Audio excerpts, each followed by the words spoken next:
Hello there and welcome to TVS Nightline, here with me, Cheryl Shamina. Thank you for joining me tonight.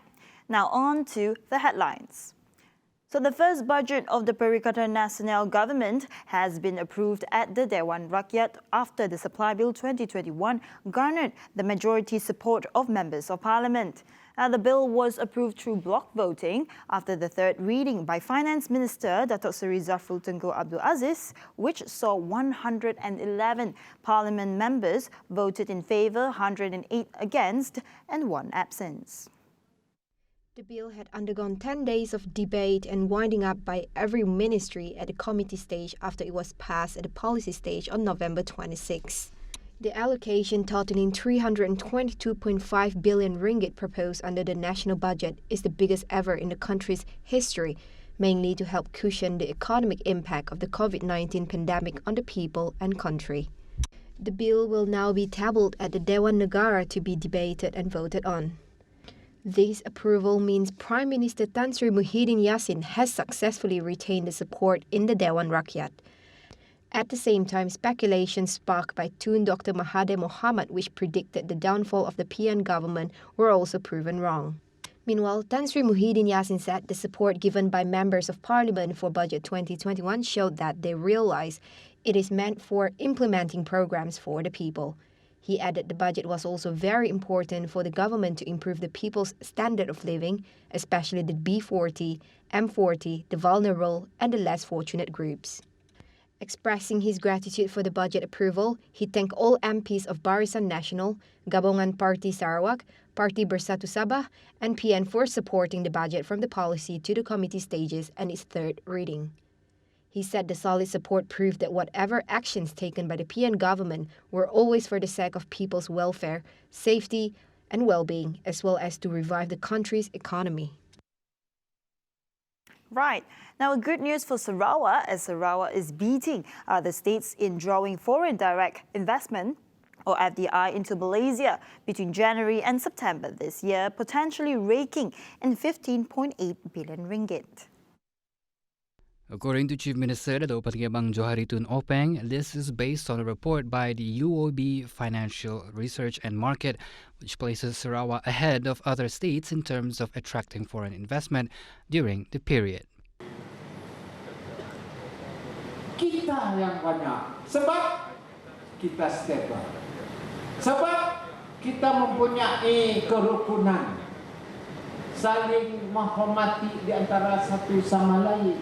Politik kita stabil dan kita mempunyai rasa inklusif. Dan kalau ini berlaku, ekonomi kita akan memacu. And everybody will benefit. While officiating the groundbreaking ceremony for the Orang Ulu Cultural Centre construction project here today, Abang Johari said that the positive situation in the state cannot be enjoyed at the federal level at the moment. Commenting on the matter, he explained that this was due to certain parties that are still trying to disrupt the government. Kerana kita tidak ada mempunyai masalah besar. Sayangnya negara menghadapi masalah besar. Si putus-putus nak jadi Perdana Menteri. Meanwhile, Abang Johari said the Sarawak government is also in the process of reviewing the possibility of setting up a sovereign wealth fund to ensure that the state's finances will be managed more professionally. However, he said that it was premature to reveal the details on the establishment of the fund. In addition, the state government is expecting an increase in revenue following successful negotiations with Petronas in the exploration and production of oil and gas in Sarawak. Now, the Orang Ulu Heritage Centre will be a new landmark to initiate the development in Miri. And this has become a source of pride for the Orang Ulu community as they finally have their own landmark to symbolise the uniqueness of their race. Now, when met by TVS, the community expressed positive views as the landmark can serve as a platform for them to showcase their culture and heritage. Kita memang bersyukurlah kerana kerajaan negeri ataupun yang dipimpin oleh GPS telah memberikan kita tempat ini untuk mendirikan pusat kebudayaan kita. Dan kami memang bersyukur juga kerana tempat ini adalah sesuai kerana inilah center lah, orang katalah pusat orang Ulu di khususnya di Miri inilah. Kami ingin menunjukkan sesuatu adat budaya dari segi tarian, dari segi menyanyi dan dari segi adat-adat itu semua untuk menunjukkan kepada orang ramai, kepada kaum Kenyah sendiri yang belum ada cukup matang dengan adat seperti ini tadi, supaya dia dapat mengetahui serba sedikit tentang adat kita orang Ulu. Ini nilunan. Apabila ini masalah pas untuk adat asan, pas untuk main asan, anak bayak ukat naik ini. Ini neca pembangunan 3 kumailu orang Ulu, kumailu Kenyah, kumailu Dayak apa nilusukan onca bangunan ku ini. Satu inisiatif yang 3 ya forum 3 kumailu kenapa kuma ketua menteri balapan nak budget kumailu 3 bangunan ini. Chief Minister Dato' Patinggi Abang Johari Tun Openg said that every race in Sarawak has a similar direction, namely in ensuring the survival of their community's culture. Now he added that to ensure the conservation of culture, one should have a relationship with those who have experience and knowledge on the culture and social culture itself. Untuk mereka mempertahankan nilai-nilai budaya ini, dan seterusnya untuk mereka mencari jalan memperhebatkan lagi atau memperkayakan lagi budaya ini dalam era yang sentiasa berubah. Bak kata orang dulu lain, sekarang lain. Tetapi nilainya mesti ada. Nilai budaya dalam kita membangunkan masyarakat masing-masing.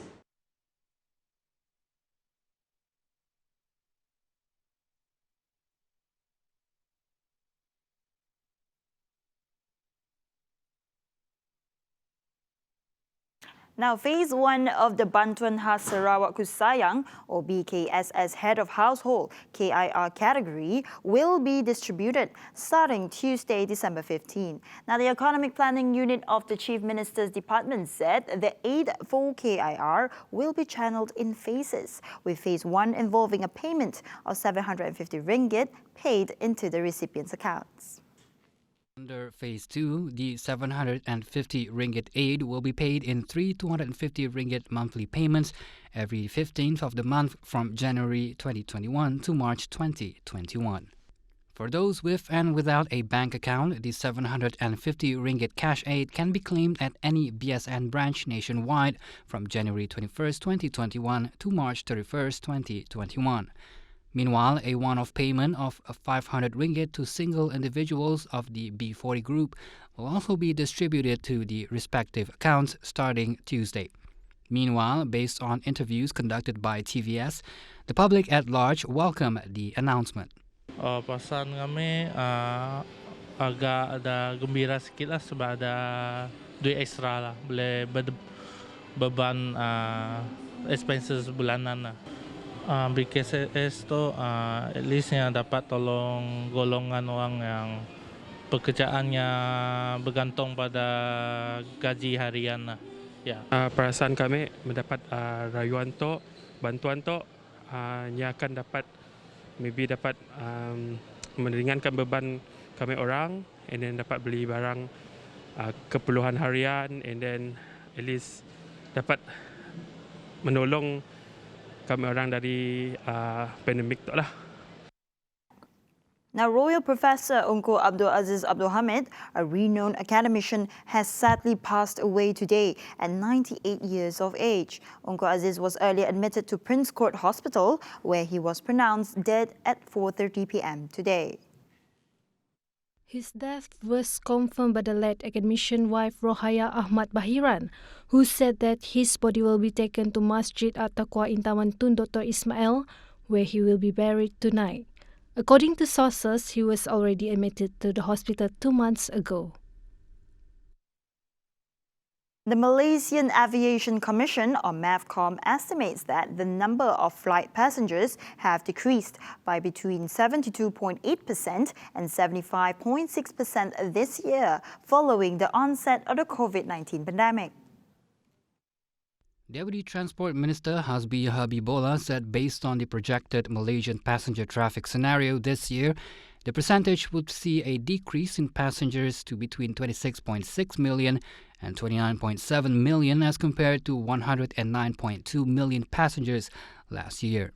He said airline companies are expected to take 3 years to fully recover from the impact of the pandemic, but this would depend on the COVID-19 situation within and outside the country. Apart from reducing landing and parking charges, he said the ministry had listed several recommendations to the Economic Advisory Council to address the problem of unemployment among airline workers and in assisting airline companies. Among the recommendations are exempting the limit on the number of employees in the sector eligible to receive financial assistance through the wage subsidy program, cash incentives to increase ticket sales, and other utility services rebate. A total of 1,772 new COVID-19 cases were reported on Tuesday, staying at the 4-digit level for 6 straight days. Now, 3 more fatalities were also reported today, raising the COVID-19 death toll to 422.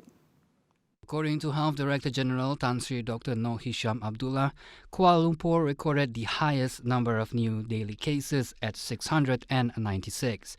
As total cases in the country rise to 86,618, Selangor, the second worst hit state, reported 503 cases, followed by Sabah with 260. Active cases, which carry high transmission risk, rose from 13,830 previously to 14,515. The last time the country's active cases breached the 14,000 mark was on November 24. Meanwhile, in Sarawak, Kuching Division is now a green zone after no new local transmissions were reported in the last 14 days. This brings the total number of green zones in the state to 38. Serian maintains its yellow status with a total of 2 local transmission cases. In a statement, State Disaster Management Committee (SDMC) said no new positive COVID-19 cases were detected in Sarawak on Tuesday, maintaining the cumulative tally of cases in the state to 1,075. 1 cluster remains active in Sarawak, the Besi cluster in Kuching. In other news, the National Security Council have approved requests for the country's tourism activities to resume operations. Senior Minister for Security Cluster Dato' Ismail Sabri Yaakob said these activities include outdoor activities, National Zoo, Legoland, and others. The free business registration scheme will be expanded to the youth and single mother entrepreneurs in the B40 group. Our Domestic Trade and Consumer Affairs Minister Datuk Seri Alexander Nantalingis said the effort would spark business interest and encourage more participation from the groups due to the impact of the COVID-19 pandemic. He added the Companies Commission of Malaysia, SSM, will formulate a suitable method to enable youth and single mother entrepreneurs in the B40 group to benefit from the free business registration scheme. Usaha SSM memperluaskan inisiatif pendaftaran perniagaan percuma kepada golongan belia dan ibu tunggal B40 ini bakal mencetus minat berniaga dan menggalakkan lebih ramai penyertaan golongan ini untuk menceburi bidang perniagaan, menjana pulangan pendapatan tambahan yang dapat menampung kehidupan seharian mereka, seterusnya merancakkan lagi pertumbuhan sektor perniagaan di negara ini. He said this during the minister's question time on Tuesday. The curfew in the waters of 7 districts in the Eastern Sabah Security Zone, or S-Zone, scheduled to end tomorrow has been extended to December 31. Now, the curfew covers the waters of Tawau, Sampurna, Kuna, Lahad Datu, Kinabatangan, Sandakan and Beluran. Sabah Police Commissioner Dato' Hazani Ghazali said those living in the area are prohibited from approaching or being in the waters of the 7 districts between 6 p.m. and 6 a.m. The curfew also serves to protect the safety and well-being of Sabahans in the ESS zone. He further added, information gathered has revealed that militant groups involved in kidnapping for ransom and the Abu Sayyaf group are still attempting to infiltrate these waters to carry out kidnapping and cross-border crimes. Right. Now, all single-hull tanker ships will be allowed to continue operating to supply essential items such as diesel without restrictions in the waters of Sarawak. Now, this was following the amendment of a Malaysian shipping notice by the Marine Department on December 7, which detailed the exemption for oil tankers to comply with the double-hull, double-bottom requirement.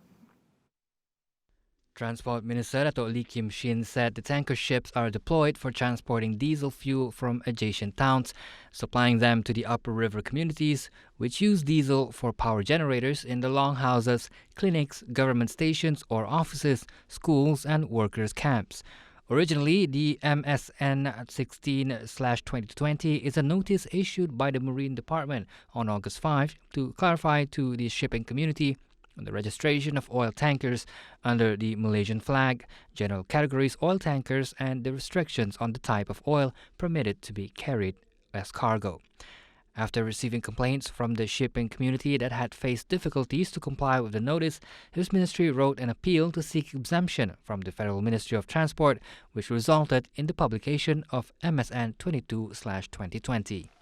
However, he clarified that this notice still applies to oil tankers in Bintulu port.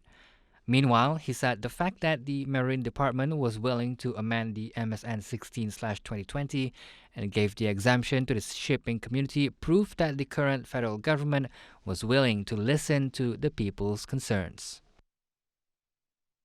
Now, good news as digital library service U-Pustaka has seen an increased pickup rate among Malaysians since it was launched in 2011. A total of 515,477 Malaysians have registered as e-Pustaka members during the movement control order period. Minister of Tourism, Arts and Culture, Dato' Seri Nancy Shukri, said in a statement that through the U-Pustaka project, 1.7 million pages of local content has been digitalized. Now, this includes Malay manuscripts, collections and local newspapers, beginning from the launch of the project in 2018 until December 2019. The U-Pustaka service helps support lifelong learning and improve social and economic development by providing electronic materials, especially during the current unstable economic situation. Meanwhile, Nancy Shukri also hopes that the U-Pustaka initiative will provide convenience to users for online learning assistance in this economic situation due to the COVID-19 pandemic. A look into the fish breeding industry as freshwater fish breeders in Batang Air, Sarawak have received in-kind contributions worth 1.5 million ringgit this year. According to Deputy Minister of Agriculture and Food Industries, Dato' Seri Ahmad Hamzah, the government also provided the support services delivery system, which is a one-off in-kind contribution such as fish fry and fish food worth up to a maximum of 20,000 ringgit for each breeder in Sarawak. Besides the sale of fresh fish, the government also offered courses on fish produce processing to enable breeders to diversify their products such as smoked fish, dried fish, durian paste, fish fillet, and pickled fish. Right. Now, the Ministry of Higher Education, or KPT, is targeting 75% marketability of graduates in Malaysia in 2021. Its Minister Datuk Dr. Noraini Ahmad said the percentage was fixed after taking into account the COVID-19 pandemic, which has also affected the country's economy. Meanwhile, the allocation for the Ministry of Education under Budget 2021 was also approved at the committee stage through a majority voice vote today after 17 MPs from the government and opposition bloc took part in the debate session. Earlier, Senior Education Minister Dr. Muhammad Razi Jidin, when winding up the debate for the ministry, touched on several issues including allocations for the maintenance of schools, dilapidated schools, and supplementary food program, and the TV Pendidikan educational program initiatives. As we dive into the education sector as a crucial catalyst for longhouses or villages to produce high-quality human capital, the role of Education Bureau is important, especially during the new era. Now, according to the Assistant Minister in the Chief Minister's Department on Native Laws and Customs, Dr. John Sikitayai, Education Bureau members should consist of educated persons. He added the Education Bureau also plays an important part in preventing criminal cases such as theft.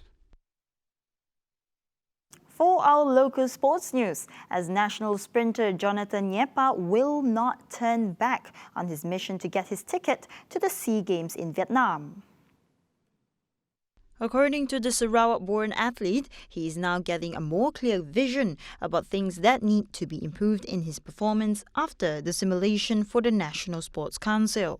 Jonathan, who has been qualified 3 times at Sea Sports schedule, said it is difficult to make any preparation when facing the challenge during the COVID-19 pandemic. However, he is still optimistic and focused in each training session.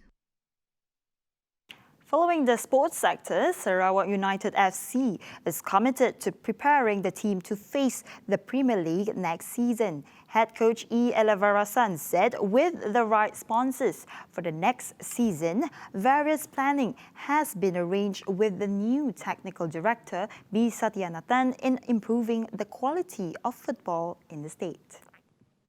Kita ada sponsor yang baik untuk tahun depan, untuk 2021.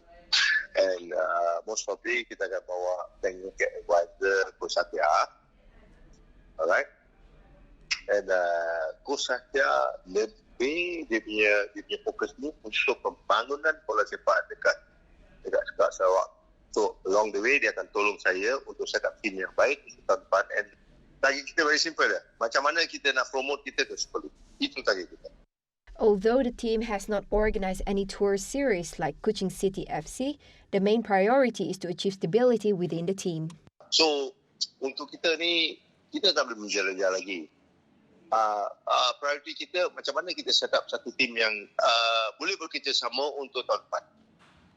For the record, Sarawak was the Premier League champion in 1997 and 2013 in addition to winning the FA Cup in 1992 and the Sultan Haji Ahmad Shah Cup in 1998. And that concludes TVS Nightline for tonight. Here with me, Shal Shamina. As always, thank you for joining me tonight. I'll see you next time. Have a good night.